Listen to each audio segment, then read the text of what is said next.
Okay. Awesome. Becky, we are ready for you to begin. Okay, I'm looking for the agenda. I'm sorry, I'm looking for my agenda. It has the little spiel. Okay, great. Here I have it. I had the wrong thing open. Sorry about that. Right, I'm ready whenever you are. Ready now. Great, thank you, Carrie. Good evening. Welcome to our board work session, 5:30 on March 18th, 2021. In accordance with an act to implement provisions necessary to the health, welfare, and safety of the citizens of Maine in response to the COVID-19 public health emergency, as enacted to read Section G11 MRSA Section 403-A, public proceedings through remote access during a declaration of a state of emergency to COVID-19 and for 30 days following the termination of that state of emergency, the school board workshop meeting will be held through Google Meet. The meeting will be live streamed and available for viewing at www.msad11.org. And we will do a call to order. Pat, would you please call the roll? Yes. Becky Fless, Yay. Veronica Babcock.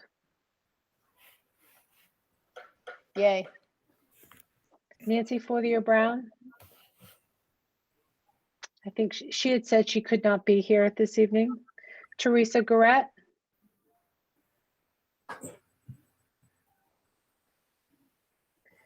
Matthew Lillybridge. Yay.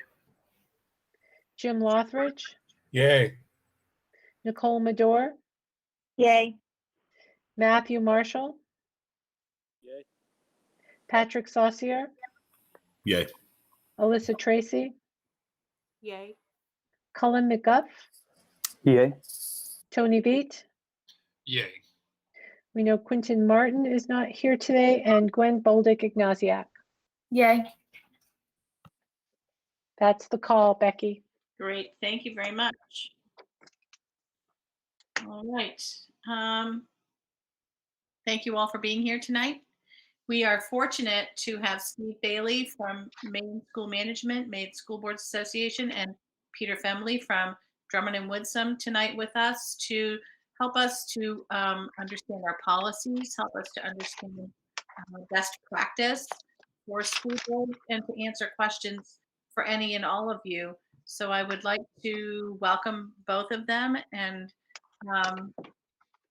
I'm not sure how we want to proceed. If one wants to present first, what are your thoughts? Steve and Peter have discussed the presentation, so I would just turn it over to them. I think they know who's going to take the lead, and I will wait for one of them to jump in. So tag team presenting. I turn it over to you. Yes, and board members, be yourselves, okay?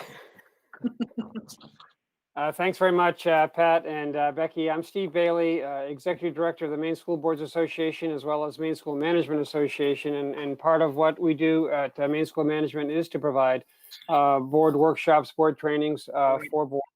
Very glad to be here tonight with Peter Femley. We've done something like this one other time before and really enjoyed it, and really hope to do the same thing tonight. I do want to give a shout out. I don't see her on the screen right now, but hello, Veronica. From our prior working relationship down in AOS 93. So very glad to be here tonight. And Peter, do you want to introduce yourself first before we get rolling? Sure. Thank you, Steve. And I'm Peter Femley. It's nice to see everyone. I'm an attorney at Drummond and Woodsum. I'm the head of the school law practice there.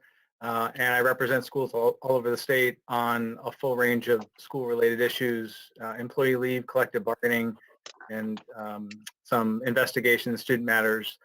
It runs the gamut. So I'm very pleased to be here. I've done a number of trainings, including with Steve and Eileen at MSMA. It's great to work with them. And I've worked with your superintendent in the last couple of years as well. And it's a pleasure to be here and pleasure to work on behalf of the school system.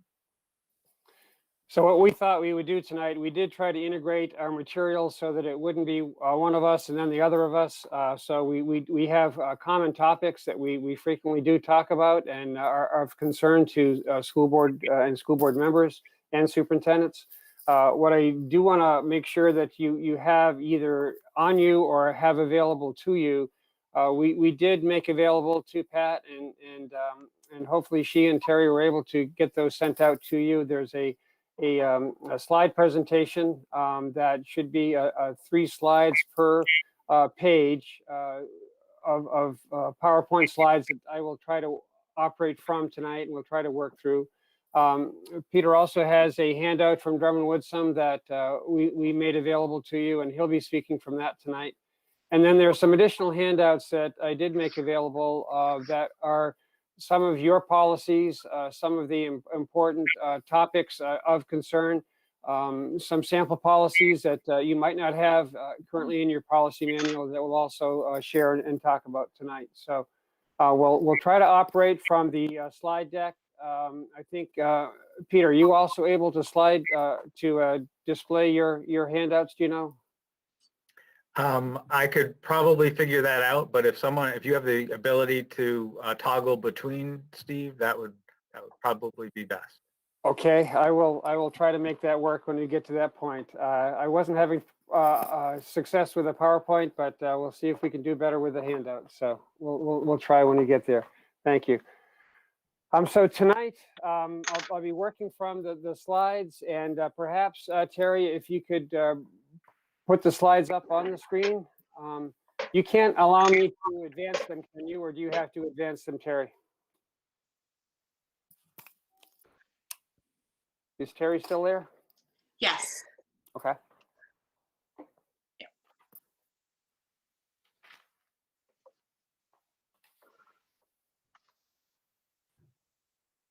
There we go.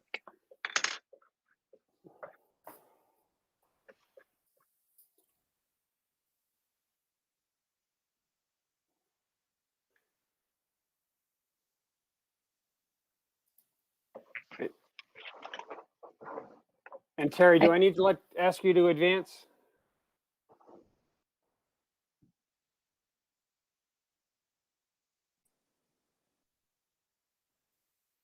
And I'm not hearing Terry, Yeah, so. since she's not responding, maybe when you want her to advance, go ahead and tell her to do that, Steve. Or ask her to do that. Okay, you can advance, please, Terry. Okay, so for tonight, thank you very much, Terry. For tonight, yes, we hope to review Maine School Board statutes. We want to be able to continue talk about your development as a board. We know you have a mixture of relationships in terms of experience on the board and different connections with each other. One of the very important things is trying to understand individual as well as school board roles and responsibilities. It's very different. It's a different type of organizational structure for you than it is having a city government or some other committee that you might have served on before. Your roles and responsibilities are guided by statute as well as policies that you have adopted for your own use within the MSAD11 school board experience.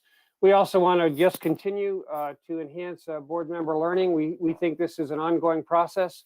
Certainly as a superintendent, I felt there wasn't a day that I didn't learn something new that needed to happen within the school district, and hopefully board members are the same boat in terms of being able to make that happen. And Terry, would you go on? So in terms of who we are, who you are, you've introduced yourself. That was very helpful to know. I know you represent, what is it, 4 towns, Becky, in terms of your MSAD? That's correct. Yes. Right. Gardner, So, Christian, West Gardner, and Randolph. Yes. So you're there together in your 4 individual towns, but then you come together for one RSU. I mean, I'm an MSAD to be able to promote and provide for the best education you possibly can for the students in your district.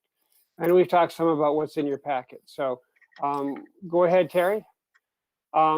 As we start tonight, both Peter and I would like to know if you have any burning questions as we go through our training and the workshop tonight. If you have any specific things that you would want to make sure that we try to address, were the things that were brought up in terms of prior meetings or certain situations that you've had that you'd like to assure that have us be assured that we are able to develop and answer for you.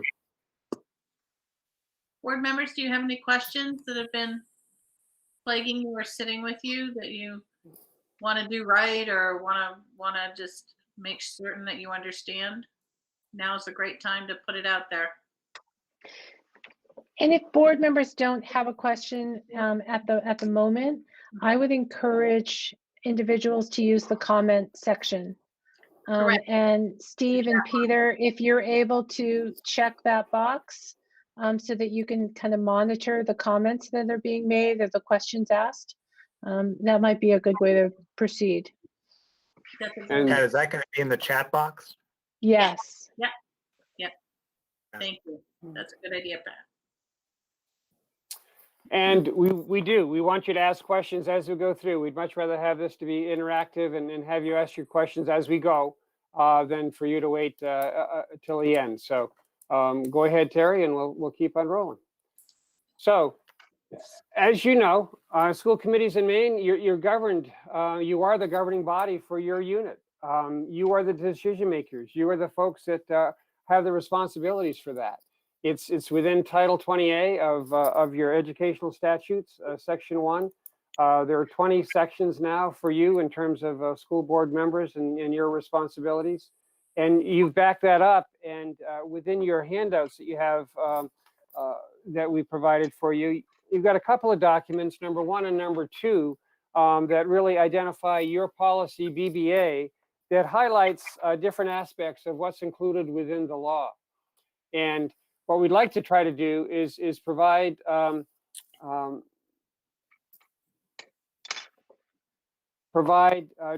and Woodsom's handout, because Peter has some real important aspects of this in terms of your role, your powers, and your duties, as it speaks to the importance that you have and how you play there. Now, this is also going to be a trick, Terry. Do you have to stop presenting and do I have to take it over, or how do we do that?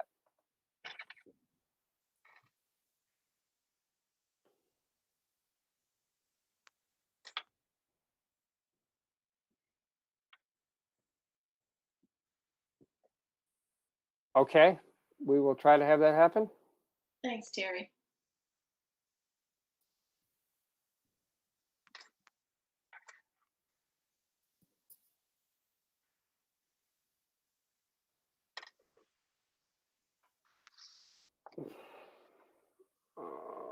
Gotta find Steve, it. are you able to pull that up now? I am working on it right now, Peter.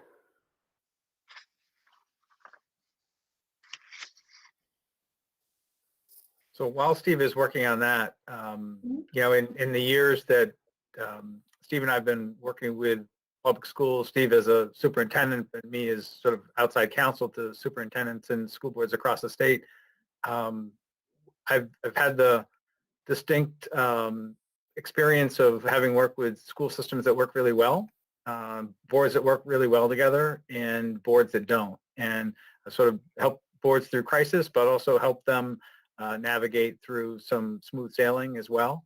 And so our hope tonight is to talk a little bit about sort of what is contained within the statute, but also share some experiences, some tips from the trenches, if you will, in order to help keep your school system on that smooth sailing track and not on the heading towards crisis track. Great, thank you.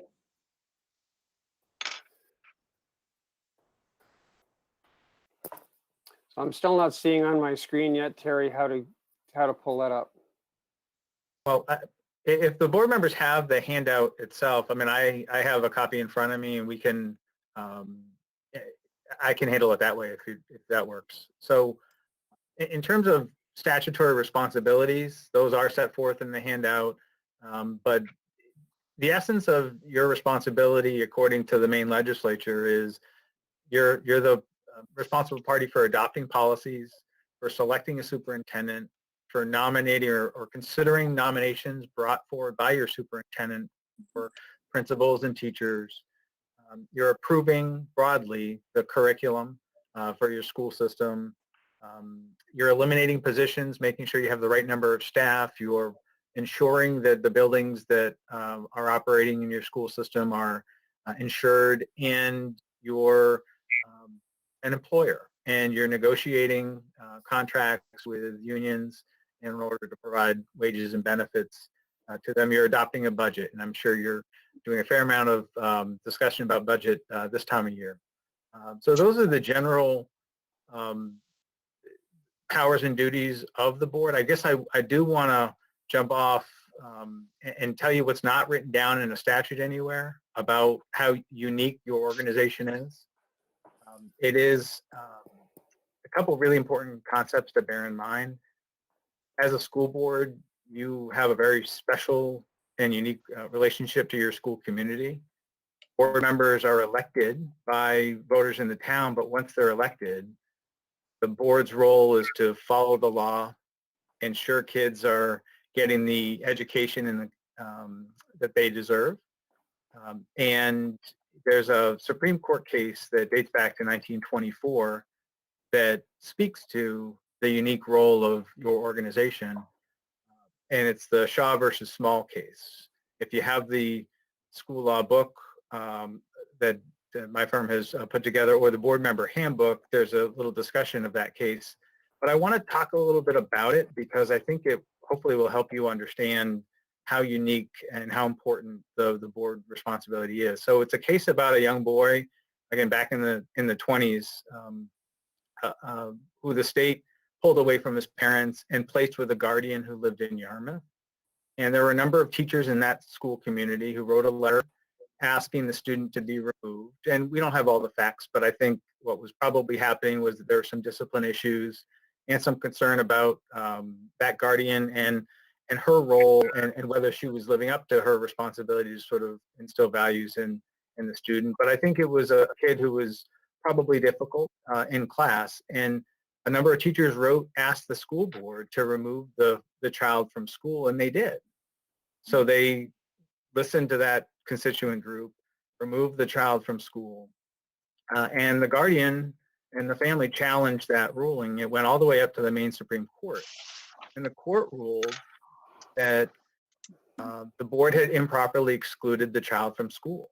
It listened to one side of the story.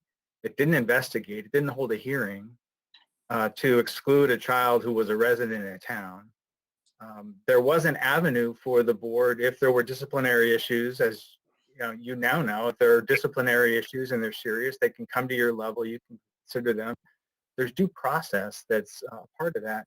And what ultimately the court ruled was that in that case, the board, although it had a right to exclude the child under the statute, didn't follow that statute. It didn't go through the process that it could have. And it listened to one group and then yanked that child's opportunity to learn from him. And so I think the reason why I reference that case in the trainings that I do, the court did not say it was wrong to consider the feelings of that particular group in the community, but that the board also had to think about the law and follow the law and consider that as another data point. So he was a resident in town, had a right to go to school, and that right was taken away without an opportunity for a hearing or a chance to explain. And what the court said was the school committee acts as a public board. It in no sense represents the town. Its members are chosen by voters of the town, but after election, they're public officers deriving their authority from the law and responsible to the state for the good faith and rectitude of their acts. So in other words, once you're elected, your responsibility is to the state of Maine, the Department of Education, and to the children, and not necessarily the will of a particular group in town. And I think that's something just I would encourage you to really think about and absorb as we go through tonight, but also as you continue your service on behalf of your communities. So we try and make sure we're not telling our school clients to close their ears to what the community is saying, but rather what we're saying is to counsel schools to consider that perspective, but also the complexities of the situation, including what the law says, what's in the best interest of students, and then taking into account all of those data points, try to do your level best to make the decision that you think is right. And we know that is really, really difficult, but it is a challenging task. You know, for a board that does represent 4 different communities, you have students coming from all of those different areas. You have schools in those towns that you need to consider equally. You need to consider the needs of all of those students because you're elected to represent and prepare for all your students, you know, equitably across your district. And so when you come together as an MSAD board, I mean, that's when you have your authority. That's when you have your power and your responsibility is when you meet and when you're together in an officially called meeting and not when you're out on the street alone by yourself or talking with somebody else in terms of the individual opportunity you have to be able to interact with the public.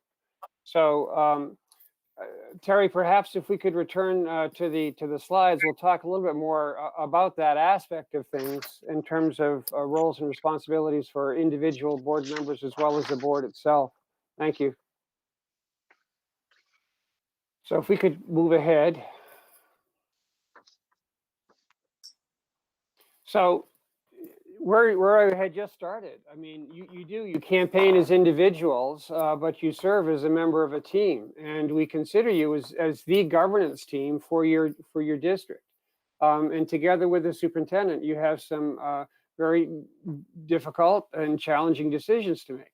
As the slide says, you have no authority as individuals, only as a board. And related to that, your success individually really does rest upon your overall success as a board. How well you're working together, the decisions you're making, are they in the interest of all students across the entire district? And then thinking about that in terms of your interactions with one another and thinking about how you interact with each other as you make those potentially challenging decisions. And I believe at this point, Peter had some other things that he wanted to share with regard to this in terms of duties and responsibilities. I did send that document to Pat as well as to Terry. So potentially, if you have that, you might be able to share that as well. I'm sorry, I'm having challenging times tonight in terms of one of the first few times I've used Google Meets to be able to share documents. It's okay. Well, I do have, I'm sorry, I missed that. I just said it's okay, Steve. We're a really patient group. Okay. All of you is something we've all had to work at becoming familiar with. So, and there's so many platforms right now, so don't even worry about it. We're patient. It's all good. Ask Pat. It's a process, right, Pat? It's a process. It's a process. So thank you. Oh, one of the most important things that I've learned over the years is what Steve just highlighted, and that's the importance of remembering that, you know, once you're elected, you do wear a school board member hat, but your authority rears its head and exists when you're at a meeting properly called and noticed, and you're together and you're acting as a unit. There's basically one exception to that, maybe two. Your chair does have some authority, very likely pursuant to your policies, that allows her to work with the superintendent on a day-to-day basis to get the agenda ready, sometimes to be the spokesperson on behalf of the community in a time of crisis, or to respond to perhaps inquiries from the press about what's happening in the school system. And then also individual board members may have authority that's delegated to them by the board itself. And that would be a scenario. The most common is a decision by the board to ratify a collective bargaining agreement and then designated one of you to go off and sign it on behalf of the board to make it official. And that could be anyone that you designate. And but that board member, individual board member, then has sort of that cloak of authority that's given to him or her by the group. And so that's really important to keep in mind. You know, I do think that you know, the problems that we've seen over the years where board members lose sight of that that notion that they only have the authority to act as a board member when the board is together is when they feel like they have a special right to access the school building or to sit through a class or to deal with personnel issues. And they may feel as though they're trying to do the right thing, and yet what they're really doing is stepping into the role of day-to-day management, stepping on the shoes of your leaders in the building, the people that you've hired to run the day-to-day. And the risk of doing that is, one, you may not have the special expertise in tackling those responsibilities and managing the day-to-day as some of those leaders in your schools with the credentials to actually pull that off. But the other big concern, and the one we see more frequently, is how it makes the managers feel when you're stepping on their toes and micromanaging.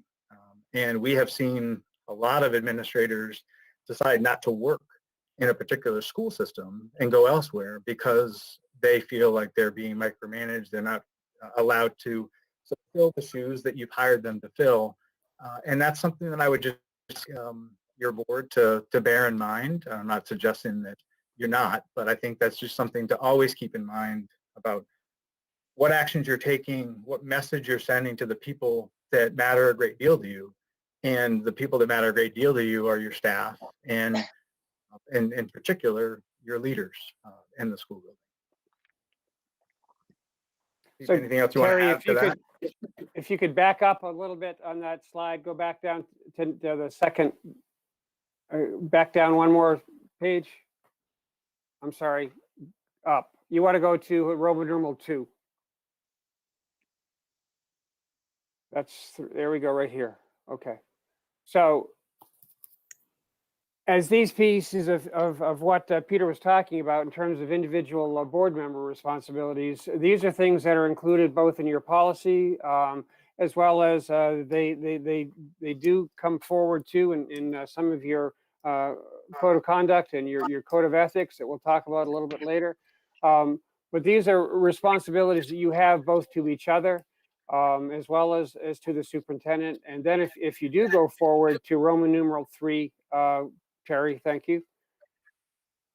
You end up with your powers and duties of the superintendent. And that definitely is what Peter was just talking about in terms of the things that you've hired her to do and be responsible for to you, be accountable to the district in terms of things that she's given responsibility for within the statute in terms of subsection 1055, which really outlines the things that you have asked her to do as superintendent. If you could go to number 4 there, we'll talk about this and then go back to a slide that I have as well. And Peter, maybe you want to talk about this as it relates to her relationship with the school board, as well as the school board's roles with other employees. Thanks, Steve. Your superintendent is your chief everything officer. It's one of the hardest jobs that I've seen in my career. Just managing the staff responsibilities, the financial responsibilities. You have hundreds of students, hundreds of staff members, hundreds of parents that, you know, their views and actions, constant risk of collision of interest. They're in conflict, and the superintendent is sort of at the center and may need to manage that conflict. So I guess I would remember how hard that job is and be as thoughtful and respectful in working with your superintendent as you can be, because it's a crucial job. And I have been in meetings, including within the last couple of weeks, where the relationship between boards and superintendents sour. You don't want to be there. And so the tips that I'm going to suggest and Steve will offer are designed to sort of help ensure that really crucial relationship remains intact. And I think it starts with the board remembering that once you're elected and you're convened as a board, you are an employer. And that means that you have to respect all of the state and federal laws governing the operation of places of employment throughout our country and throughout the state, and being mindful of the anti-discrimination laws. That also includes being mindful of the confidentiality laws and rights to privacy that individuals have. And one example, recent example we've wrestled with is where board members aren't happy with the performance of an administrator, and they shout that to the rooftops, whether it's online, whether it's at a meeting. And the risk of that is that you, one, damage the relationship that you have with the leader that need to, run the operations day to day. You may be sharing confidential information in a public setting as opposed to in an executive session.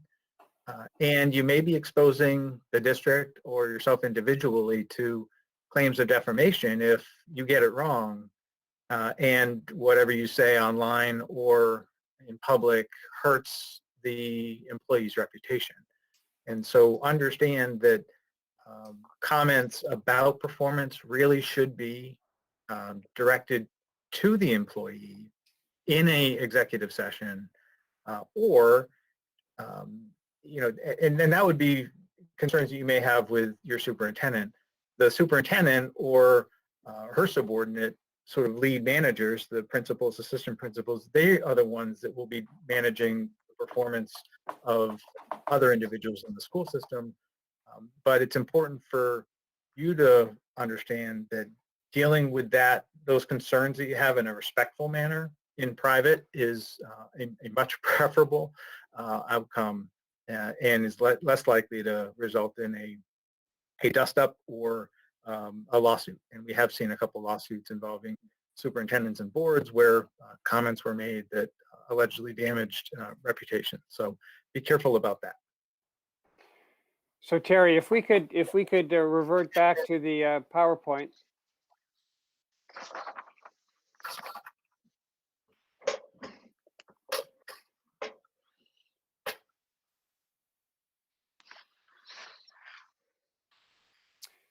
And move ahead. And go further. Further. Go one more. There we go. Thank you. So as Peter was talking, just get thinking about this particular slide that identifies the what we would call the lanes of responsibility. And I'm hearing some feedback. So, Peter, is that yours? Yeah. Could you mute, Pete? Here we go. Thank you. Yeah, that works better. So in terms of this, thinking about the lanes that you have, both the board as well as the superintendent, and is one of the things that, as Pete talked about, in terms of trying to both create, maintain, and preserve relationships, if you can envision trying to identify what your responsibility is, and then play on that aspect of the court, it ends up being a lot better in terms of not messing up what your responsibility is with the other party.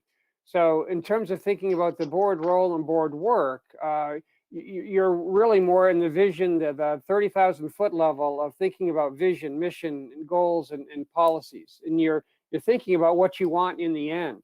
So to do that, you're asking the questions of what or how much or why, and trying to position that so that the superintendent is able to bring that kind of information back to you. So she's in the more in the weeds, down doing the action, certainly higher level than what's going on in the buildings, but thinking more in terms of, as is on the slide, objectives, action plans, regulations, procedures, and really determining how. So this has been one unbelievable year of how, because there's a new question of how that seems to come up every day. But really thinking with the people that she's hired to be able to work with her to be able to meet the goals that you've set is, the how, when, the where, and by whom questions. She's going to recommend to you, you're going to vote and then it's her duty then to implement. And if you can allow her to be able to do that, then that's what you've hired her for. She's your one employee. And in terms of thinking about that, she wants to be able to work well with you and be able to bring you information that is going to demonstrate the progress and the success that is being put forward with regard to the whole district. As a governance team working together, and Pete spoke about this in terms of what he was talking about before, that communication between and among you is so key and so critical. How that communication happens, the tone that's used both with and for each other is critical. And it's pointing toward how you can create and develop, maintain and sustain trust within your relationships, your professional relationships, in your action to try to support what's going on for the district. So if you can develop those types of relationships, that's really, really helpful.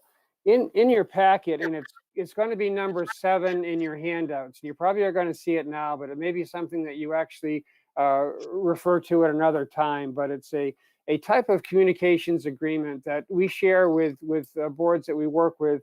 It was originally developed in South Kingston, Rhode Island, but it speaks about different kinds of things that school committees expect, as well as what the superintendent expects in relation to how you communicate with each other. And on both lists down at the bottom, which is a big one for each of you, is no surprises. And you probably talk about this all the time, but if you can operate so that you don't bring surprises to the boardroom, if the board doesn't bring surprises to the superintendent and vice versa, and there's some advance notice of what you need to be talking about and why, then you're able to have conversations that don't put each other on the defensive without the information needed to be able to make sound decisions. But the communication agreement itself really speaks about both the how, as well as the why and when the frequency of conversation can occur to be able to make sure that you're all on the same page working forward toward your goals of your district. And Terry, if you could advance. Actually, I just want to make one comment about that slide. We don't have to go back to it, but I just want to point out how succinct that is, how correct that slide is. It's a great picture of what the roles and responsibilities are, and we could spend a fair amount of time talking about it, but there you have in one slide, one picture, something that I would encourage you all to just always keep in the back of your head. And the reason, in addition to some of the things that Steve mentioned, one of the real important reasons why you want to keep this in mind and staying in your lane in mind is the message that sends to others. Good school systems, well-run school systems, they keep this in mind, and what that does is it sends a message to the community that they're operating efficiently. It sends a message to your staff, including your administration, that you're operating efficiently and that you're empowering them to lead and do what you really hired them to do. It sends a message to folks that you may want to attract, because administrators do, move from district to district, and administrators talk. And so I don't know if there's anyone in the ranks of your administration that may be looking for another position, or if there are a bunch of administrators from other school communities that may be just dying to work in MSAD11. But if there is someone that needs to move and someone that really wants to join MSAD11, you want to send the message to that person that this is a great, efficient place to work. And I will say that administrators talk a lot. And so you want to be seen as an organization that, and would they hear that you're a great place to work? And I think that's one of them things that I just wanted to emphasize here, because I've seen where you aren't mindful of those lanes. Administrators might look elsewhere in order to go and bring their skill sets. So I'm wondering if this is a place where we could just pause for a second. And if board members have any questions, I'd really like to just focus on that for a moment. And this isn't that I think somebody's doing anything wrong. I just feel like this is a great opportunity to think about our rules, to think about, because different superintendents come and go. We've had superintendents in the past who have said, hey, take banana bread to the high school and learn what they're doing, which is not necessarily the healthiest way to do things. So I would like to encourage board members who would like to be in the schools or who feel that they should have a larger presence within the schools to take a minute, and if you have comments or questions, or if there's something that feels unsettling about this for you, this is a great opportunity to ask other people, because I know you've heard it from me, and I know you've heard it from Pat, and we didn't pay these guys to say what we want them to say. Their experience is different than ours. So this is a great opportunity for you to ask questions.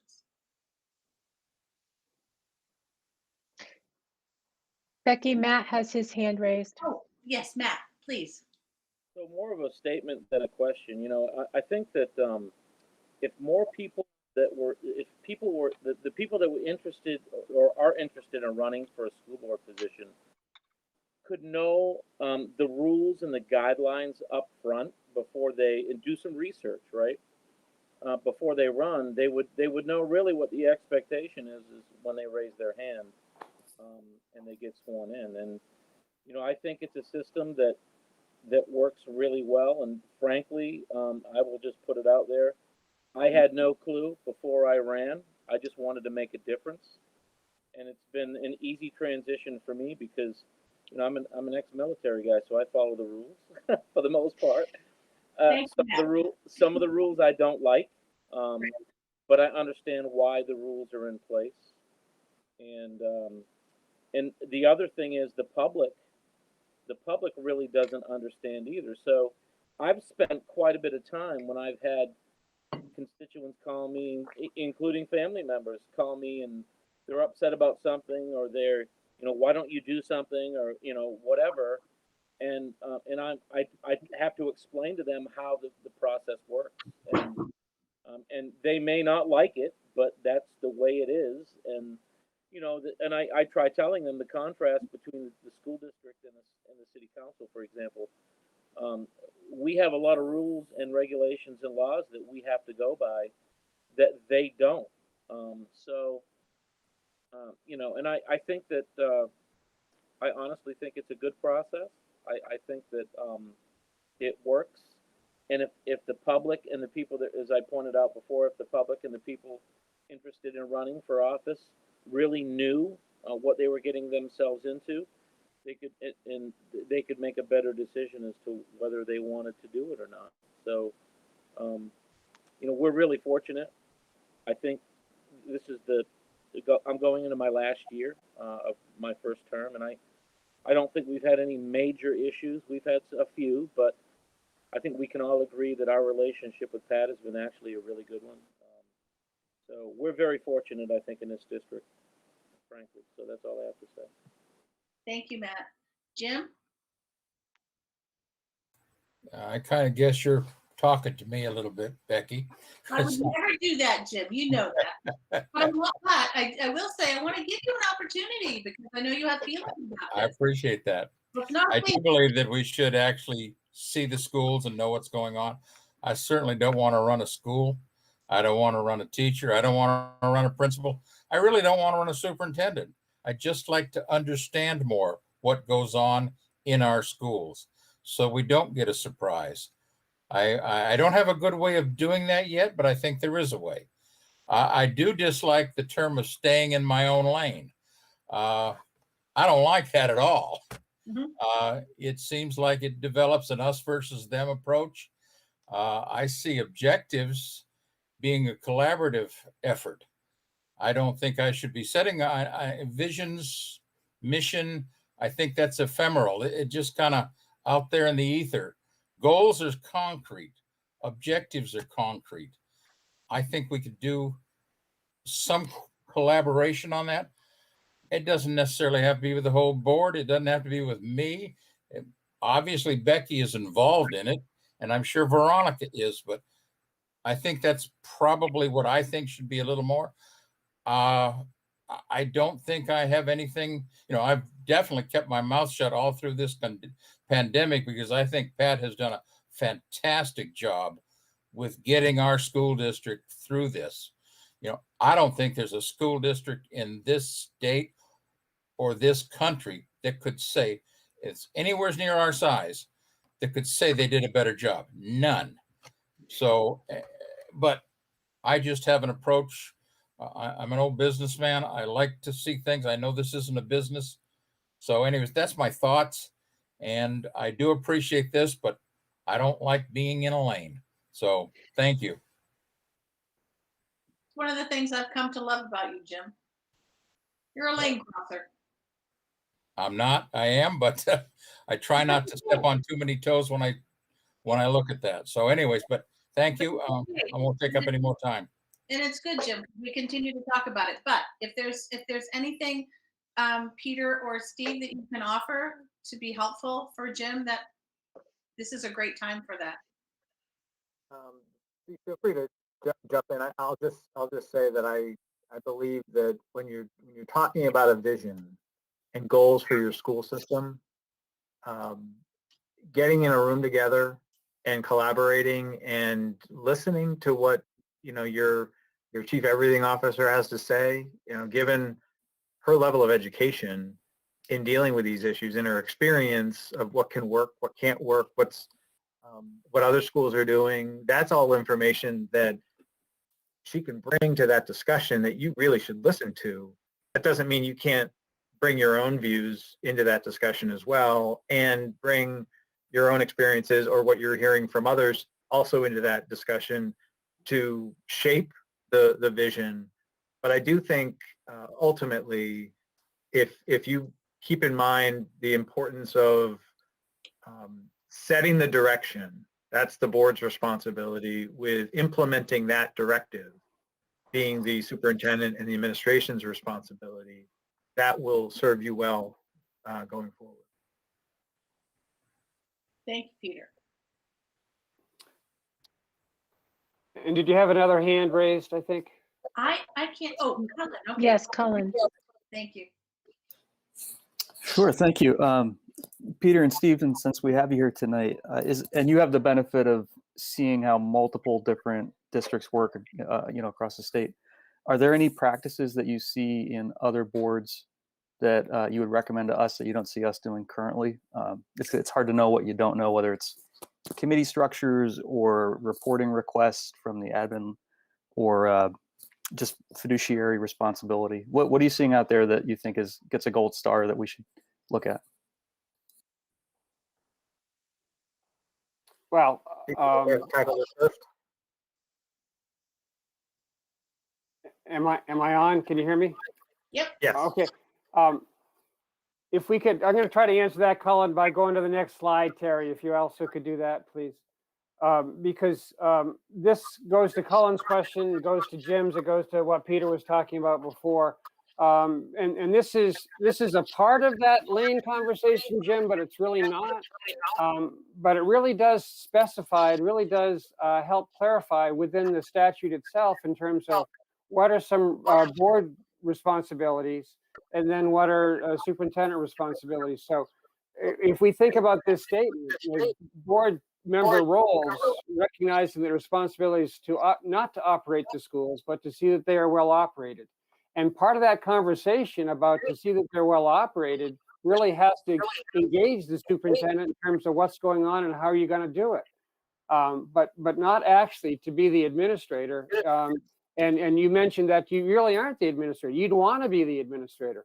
So related to your question, Cullen, I mean, I know a little bit of what MSAD11 does and has done.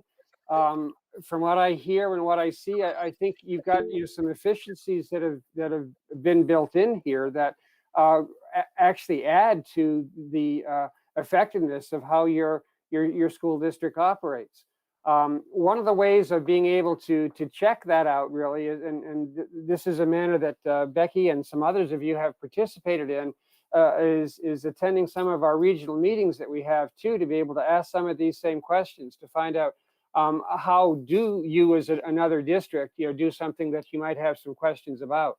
I don't know very much about, the financial, pieces of your district. What I do know is the practice that you put in place. And I applaud, Jim's comments about not only your preparation for moving into the plans you had for COVID-19, but the number of people and the number of different committees that you created to be able to develop the plan that ultimately was put in place and then has been revised and updated, so many times, throughout the year. But that seemed to be extremely effective in terms of how that worked and made progress for you as a district. And I don't know, Pete, if you want to add any more to that, but. Generally speaking, what I've seen schools benefit from are a couple things. One, tone and respect for one another, and remembering that you're the face of the school system, you're the face of the community. How you engage with one another, how you engage with your staff at board meetings, out of board meetings, at whenever we're back allowed to go to sporting events, on the sidelines, that sets the tone for your school. And if you remember that as a board, you've passed a whole bunch of policies, dozens and dozens of policies, including policies that you expect all your employees and students to follow, including policies that bear on how they ought to engage with one another. And if you're not following those policies yourselves, and I'm not in any way suggesting that anyone in MSAD11 isn't, but if school boards that lose sight of the fact that they're setting policy, and if they're talking out of both sides of their mouth, asking staff and students to do one thing, but they're doing something else, that's sending the wrong message to the community. And then I think the other thing that really successful schools do well are sort of take the wins when you can get them and work hard to communicate with the school community. And I don't think you have to be fancy on this. It could be on your website. You could have a Twitter account. You can, but share your successes.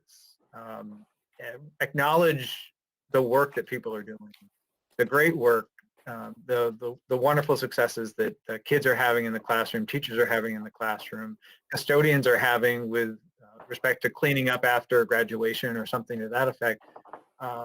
Also helps set the tone for your district. And I do think that what I've seen is that the districts that take that really seriously, what it really does is it starts a snowball rolling downhill, and it gathers more snow as it goes, and it just makes it easier so that when there's a naysayer that comes about, or where there's a storm cloud that rolls in, your snowball's already pretty big, and it's already rolling downhill at a good clip, and it's hard to stop that. It's hard to get in the way of that and make it stop. So that if that helps at all, I've seen it work in other school systems. There are a bunch of different strategies. Pat may be implementing all of them, and they may all be working, but I know just what I've seen work in a couple different places, and I see some hands going up. Yay. Questions all over the place. I like how you said that. Celebrate the win. I love it. I'm going to call on Matthew and then Veronica, please. So to your point, I think a number of you have always have heard me say in the past at meetings when we actually met that we don't, as a board, we really don't do a lot of really good marketing. In that, I don't think we market all of the positive things that are going on within the district. Everybody always sort of goes, sort of attracted to the negative stuff. They're attracted to, the articles, and they're attracted to all the naysayers and all this other stuff. But I think that, not when I use the word we, I don't mean the board. I mean the district in general, right? I think we could do a little bit better job, putting all of the wins that we have out there. With COVID, we've been very social media centric. We're doing all of our meetings virtual, so you know, it's easy for people to dial in and watch. I think there are some positive things about being virtual, and there's some positive things about being in person. But you know, and I think I don't, you know, I've said on several occasions that I think we could do a better job marketing what the district's doing, all the great positive things that we're doing, including the teachers, the staff, the bus drivers, the folks that serve lunch to our kids. So I think that's something that we need to look at in the future. Thank you, Matt. Veronica? Yeah, this is more of a comment. I really, as an educator and, you know, checking in with educators, it's really important that they feel their school board supports them. And if they don't feel they're supported by their school board, whatever that looks like, then it definitely breaks down community and those feelings of trust. That's why I've always really said it's important that as a board, we need to trust the professionals. Pat, the administrators, the teachers, people that drive our buses, like this is their job. And should we be listening and giving suggestions? Yes, but to undermine them and to speak negatively is just, it brings dissension. And, you know, I'm proud to be part of our board because I really think we do a good job with that. But as an educator, it is very important to educators and administrators that their school board supports them.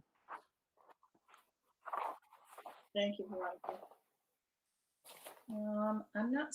Matthew Lillibridge, you have a hand up. I do, and I'm just gonna piggyback on something the other Matt said with regards to all the virtual versus Zoom type of stuff, and just wondering if we got a big chunk of the kids back in school. Like I know my son is back in school at Helen Thompson, all the 3rd to 5th graders 4 days a week and stuff like that. When are we as a board going to sit around the table again versus, you know, sitting here and you know, on the computers and stuff like that? I know the restrictions are there, but I think we can get more done with versus the hands raised and all that other stuff. And we've done good things there, despite the fact we're doing it with the handicap stuff like that. But I just would like to be able to look to my left and see Veronica, you know, and then Becky, and then I got Alyssa on my right type of thing in that forum. Just, you know, hopefully it's coming down the road. Won't that be nice? I really miss you guys. You're cute at 2 inches, but you're much better at bigger inches. Other questions, comments?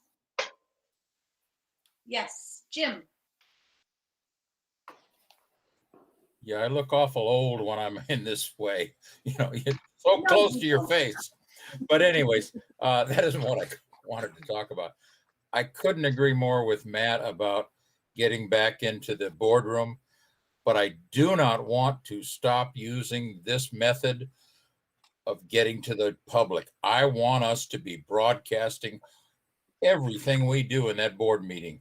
And I think we've had more interaction. I've gotten more comments from people in the last year as to they're up to speed on what we're doing. It's not something out there that we come to them once a year and tell them that we need to get $21 million or $14 million from them. And we're saying they don't know why. Well, they come and they see us.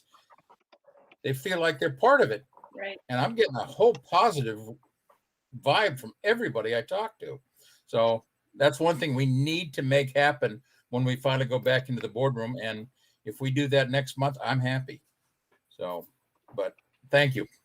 Soon enough. Thank you.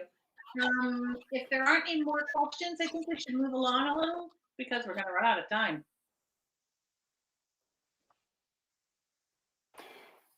So So, if Peter- that's okay, then Becky, then we'll go to an area that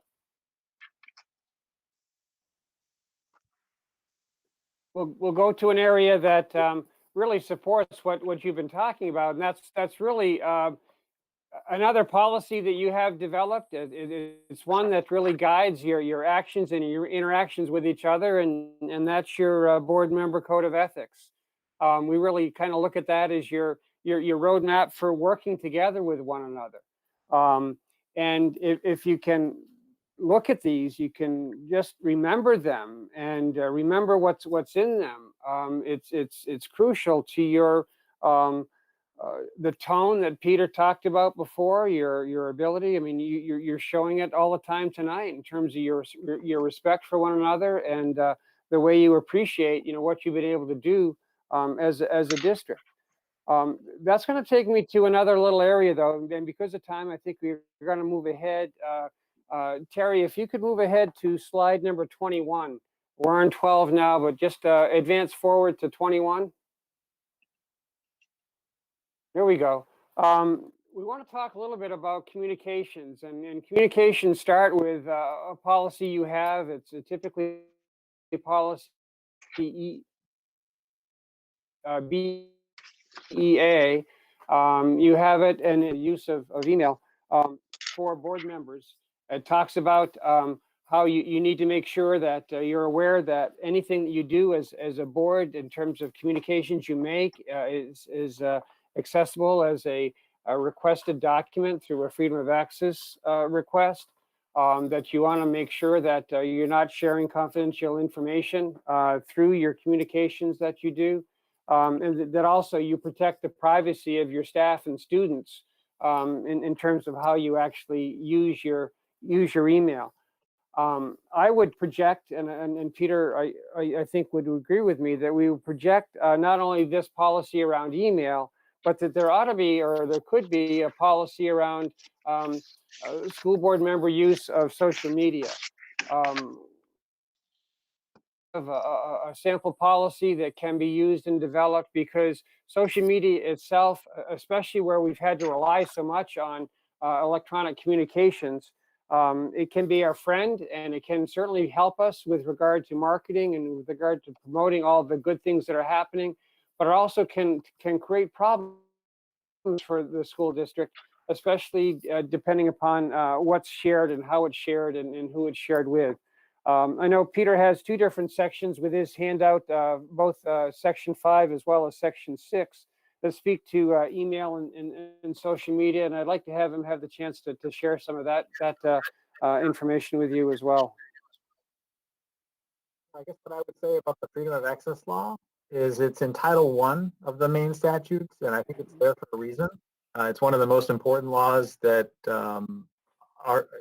our courts have said it's one of the most important laws that we have, because it ensures that the public understands what its government's doing. And there's some history there for the history buffs as to where we came from and how important that is. But it ensures that you do all your business in public. All your records are public unless there's a very specific exception for them not to be public. You need a statutory reference in order to declare a record not public.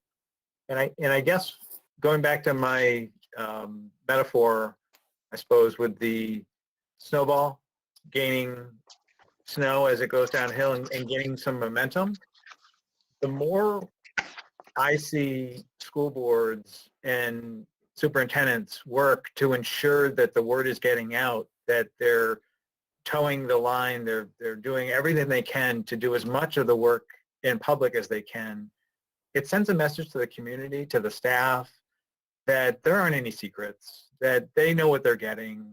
It builds a level of trust. It builds a level of confidence in the school system. It might mean that they don't feel like they need to come to your meetings. But honestly, I've heard board members say that, look, if no one feels the need to come, that means they trust us. And we're hearing that people aren't coming because they trust the work that we're doing. I think that's where you want to be. Not to say that you shouldn't broadcast, but I understand that there's some cost, technology, staffing issues that are tied up in a decision to broadcast, your meetings. But I guess I would just make sure that one takeaway you leave with here tonight is bending over backwards to get as much momentum on the transparency front as you can. Be as transparent as you possibly can, so that that'll help you as you celebrate your wins.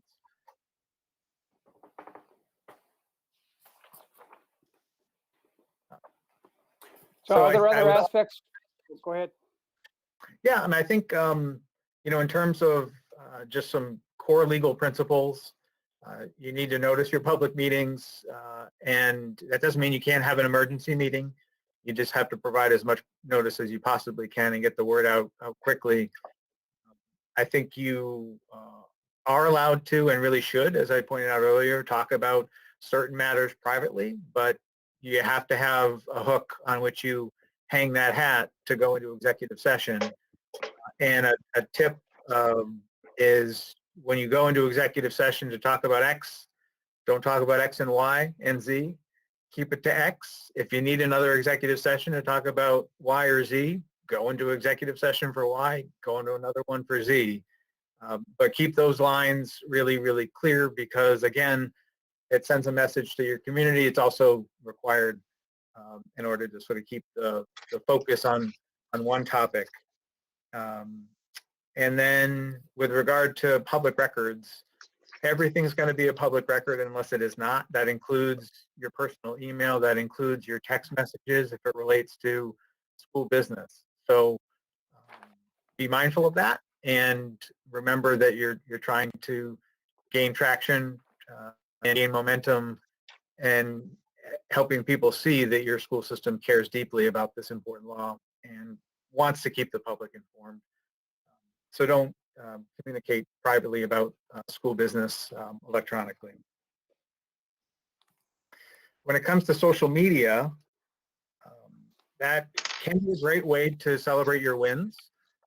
And I guess I would just be mindful. There are some tips on section 6 in the Drummond-Woodson handout that be mindful that, again, what you share as an individual board member may not be the view of the entire board. And so you're going to want to communicate and make sure the world understands that you're speaking for yourself, not necessarily on behalf of the board, unless you've been designated as a spokesperson for the board. Don't forget that communications, even online, could be construed as a meeting. There was an article in the paper a number of years back up in Brunswick where there was a Facebook forum. Several board members were commenting on that forum, and it was alleged that they were having a meeting without providing a public notice. And ultimately, after all the facts settled, the state AG determined that it wasn't an illegal meeting. They were just talking about what had already occurred at a public board meeting and helping the public understand what had already transpired. And yet it caused a negative headline. It resulted in some legal expense. It resulted in investigation by the Attorney General's office. And so best to be mindful of what constitutes a meeting so that you don't have the dust rise to that effect. And I would be, if you are active on Twitter or Facebook and you start getting comments that you don't like and you shut people down from your account, just be mindful that as former President Trump found out, that could be a violation of the First Amendment to block particular users from an account based on their content. And so be mindful of viewpoint discrimination, where you're shutting certain groups off, certain viewpoints off from your Twitter accounts or social media accounts. But I do think that for all those reasons, it would be important to have a policy if you are going to expand your voice onto a online platform, so that you are able to think about some of these potential traps and step around them.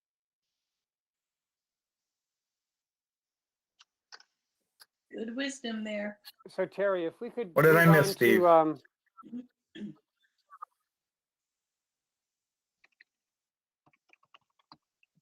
Can you hear me okay? Yes. Okay. I'm having some connection issues. I've been dropped a couple times, so just. Okay.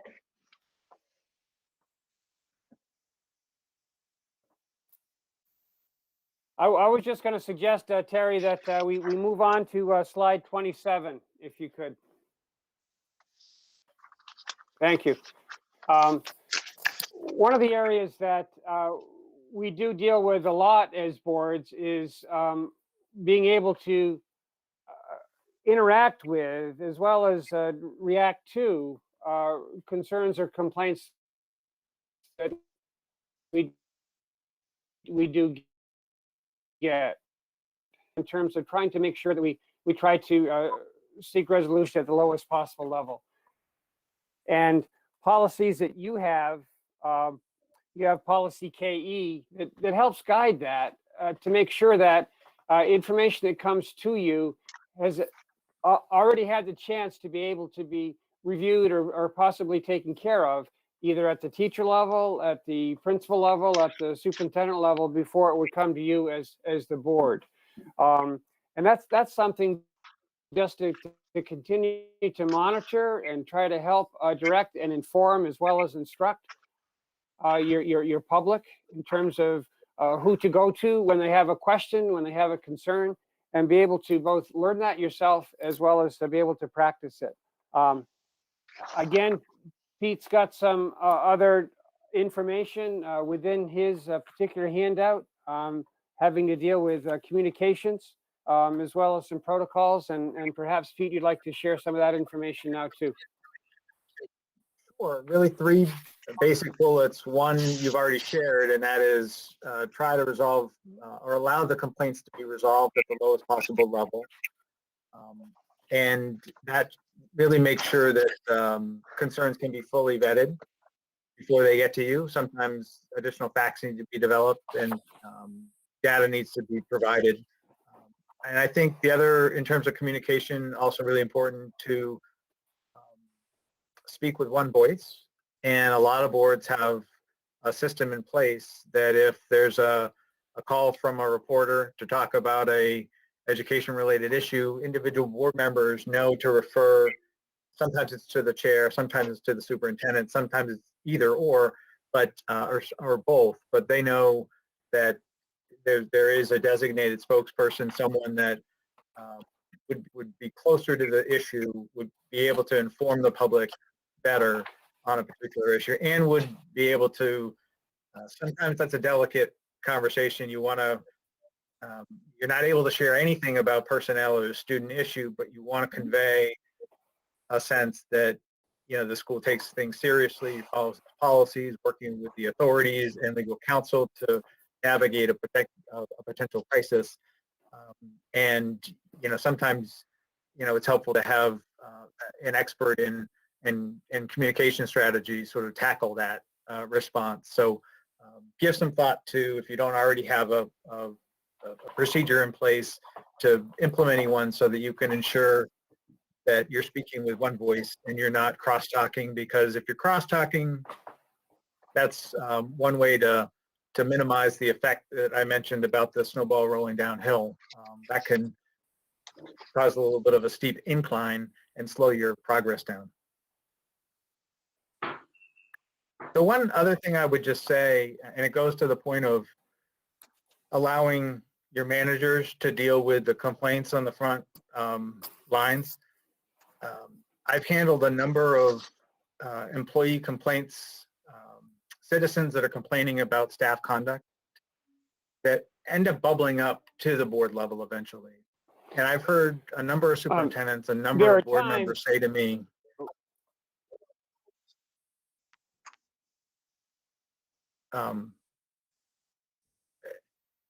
is everyone able to hear me? Yes. Yep. Okay.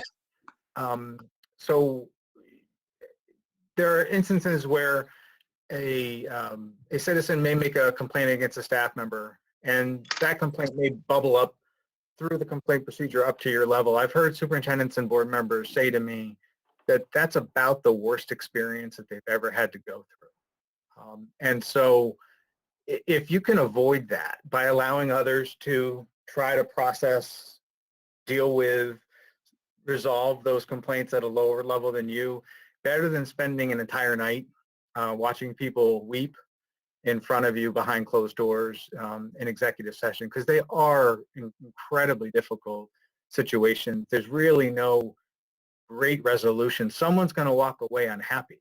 And in some cases, it's everybody. So that's another reason why if you follow your policy and allow it to work at that level where you don't get stick your foot in it too early, you're actually doing yourself a little bit of a favor.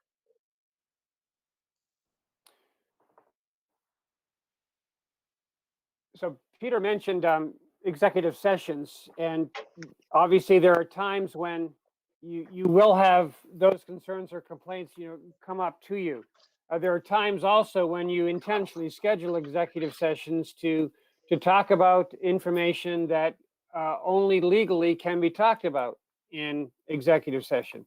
And as Peter said before, things, your business needs to be conducted in the public until or unless it can, and then those specific situations are outlined very carefully by law.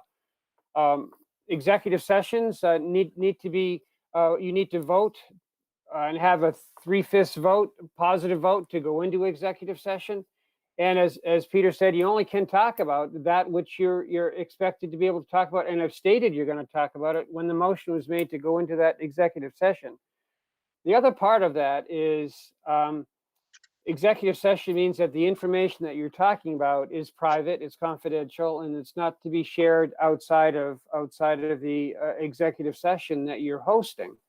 And that's just about as black and white as it can be in terms of not having that information go beyond what was included. There are no public records kept of executive session, and information is not to be shared outside of executive session.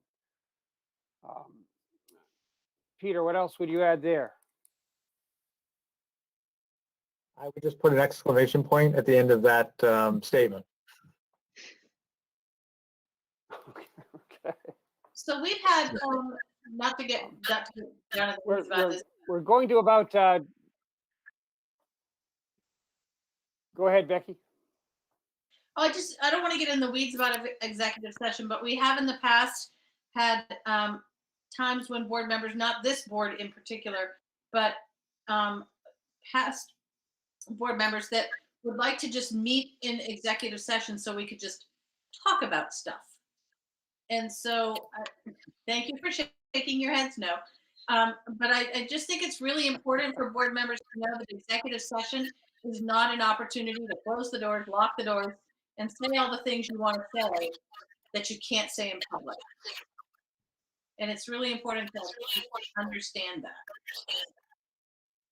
You do need that statutory hook on which you hang that hat to go into that door. Right. And without it, you either should not talk about it at all, or you should talk about it openly. Right.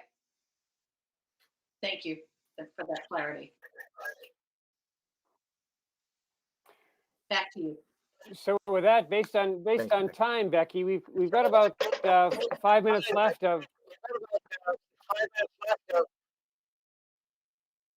the time that we had anticipated and what you'd asked us to do. Are there questions that you would like to have us respond to, or are there board members? This could be another good time to pause. So I think this is a good time to pause. And board members, if there are questions you have, I'd love it if you would just use your hand signal. This is a good, and I don't want to take more time than we've allotted. If we need to do this again, we can. But I'd really like, Tony, you have your hand up. Yeah, hey, thank you so much, and I appreciate being able to attend this and the organization that it's taken to get us all here to get this information, and certainly virtually. One of the things I really like about the board is that concept that we don't sort of exist outside of the meeting itself. There's something, I don't know, I really like that very, we have to be together to do anything. Sometimes I think that part is not as clear, and this is where, I think getting that information out to the public and connecting with the public, certainly to keep the virtual available for people, even as we do get back together. I can't wait for that. Is there another way to let the public know that our board functions representatively, but only together. We don't, it's sort of like we represent, but we also only represent when we're together. We're not that same kind of advocate as other democratic institutions, I guess. So yeah, could I just, Yeah, I mean, very briefly, I think that, could be posted on your website. That could be a handout that you provide at board meetings. It could be, a quick one-pager that you start with if you're in a virtual setting. Or it could be when someone approaches you in Hannaford to talk about an issue related to the school, you could say, and you should all think about how you would address that particular question of, I care about this. I am a board member, and yet this is something that the board needs to wrestle with. And prior to that, it probably needs to be vetted from the superintendent. So what I'm going to do, because I care, is communicate this to the superintendent or the principal, the lowest level. And then I'm going to step away from that. But as a board member, what you can do is pass that email, or after making that phone call, you can confirm that they've done something about it. You don't need to know what, but you can, if you can hear that they're on it, you could even get back to that citizen and say, look, I did what I promised to do. I got it back to the lowest level, and then I confirm that you're dealing with it. I don't know if it's going to come to the board, but if it does, the board itself will then deal with it. Thank you. thank you. Question, Tony. Other board members, Jim?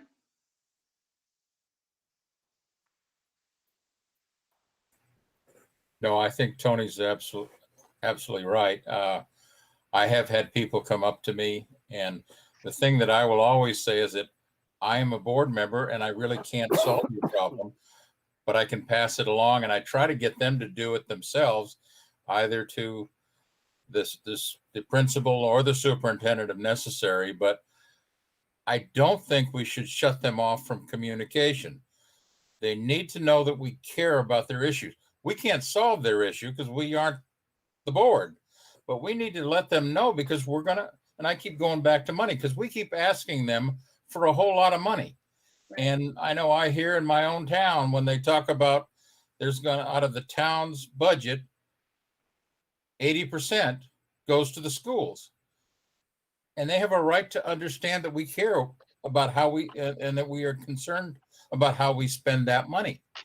And if we just tell them we can't talk to them, that's a mistake.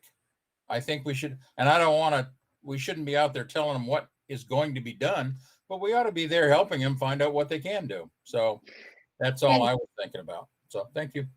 Just to interject before Matt, just a reminder, if you think back to orientation that you had when you were new board members, one of the recommendations or suggestions that we made is, when you have an individual who comes up to you and they have a concern and they're not certain what to do, you can help facilitate the process of getting them in to see the correct person.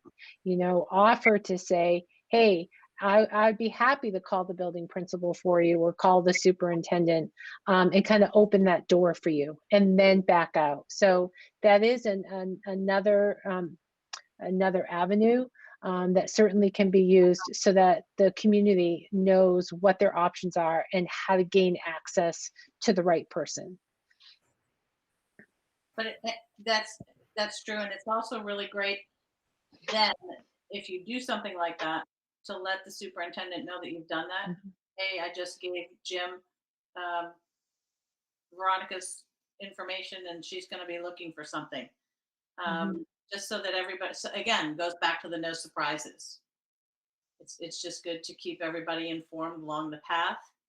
And I also think that it's important to emphasize that while I may agree or disagree with the opinion of the board, that's not what's important, because the board is the board when the board is together. So what I think about their decisions is really less important as an individual, and really important that the board's decisions are held together. Yes, Jim. Yeah, I have an existing relationship with one of the reporters at the Kennebec Journal, and we're building a park down here in along the river. But because she has my home phone number, she's called me, and I think and you knew about it, Becky, because I called you immediately and I referred her to you. Yeah. So it was the best thing to do is if you get something like that, send it to either you and I. I thought it was best in this case for you. It could have gone to Pat, but make that telephone call as soon as you've hung up the phone, if at all possible, with the person making the inquiry, or especially if it's a reporter. So they're good people, but they're looking for a hook, and it can come around and bite you. They want to sell news. And so yes, Jim, I appreciate that. And thank you. I always get right back to them. Thank you. Other board members, anything? You guys don't have any questions? You are a superior group of people. And we did promise we would end at 7 o'clock. We are at 7:03, so I want to respect Peter and Steve's time as well. Yes, absolutely. So if there are no more Steve's handout answered all the questions, so. well, thank you so much, Steve and Peter. It's been so great to have you. I'm sure that as questions come up and issues come up, we will keep a running list because I'm sure we know where you are. And we can do this again as we need to. Well, thanks so much for having us, Becky and Pat. Steve, great job. It was nice working with you again. Thank you to all the board members, and thank you for all the work that you're doing on behalf of your communities. I sincerely appreciate all the work you're doing for Maine kids. Thank you. Thank you. We appreciate you And coming. I would echo Yes. Peter's comments. Thanks very much, and hope you have a good rest of the night. Thank you. I hope you've all Thank got- you. Good All night. right. Good night, everyone. Thank Thank you. Thank you, Terry. Yes, Terry, thank you so much. Steve, we'll talk soon. Yes, thank you, Terry, and yes, Becky, we'll talk soon.